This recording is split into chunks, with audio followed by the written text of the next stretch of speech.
ازيكم يا حبايبي، عاملين ايه؟ يا رب تكونوا بخير، وحشتوني. ان شاء الله النهارده هنعمل رز حبايه وحبايه. أكلة جميلة برضك بنحبها. لو ما عندكش شعرية ولا تزعلي ولا تضايقي نفسك، هتعملي بالرز اللي عندنا. أنا عندي نص كيلو رز أو كيلو إلا ربع رز. هاخد ربعه أو نصه، ماشي. وبغسله. بعد ما بغسل دوت ودوت، بحط على زيت يقدح على النار، وبعد كده بحمره زي ما حضراتكم شايفين كده. بعد ما حمرت نص الكمية بسيبها. بحط عليها الرز زي ما حضراتكم شايفين كده، وبقلبها شوية زي ما عارفين، زي المعتاد.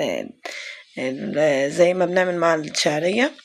ونروح حاطين عليه المية بتاعتنا والملح، ونسيبه لغاية لما يشرب ونوطي عليه.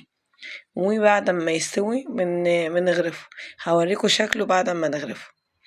طبعا انا كنت عامله جنبي ده الشكل بتاعه، كنت عامله جنبيه ملوخيه، ودي عملتها قبل كده معاكم.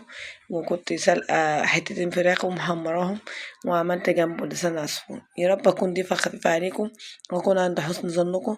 وان شاء الله انتظروني في اكله جديده باذن الله. بس ما تنسوش تعملوا لايك وكومنت واشتراك للقناه عشان يوصلكم كل جديد. دلوقتي زي ما انتوا شايفين، الفراخ متحمره والرز مفلفل، والملوخيه خضرة وجميلة وريحتها جايبة لآخر الشارع، وجنبها لسان العصفور.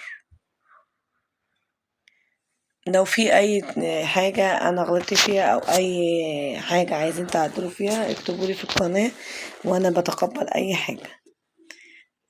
وتحت أمركم في أي حاجة يا حبايب قلبي.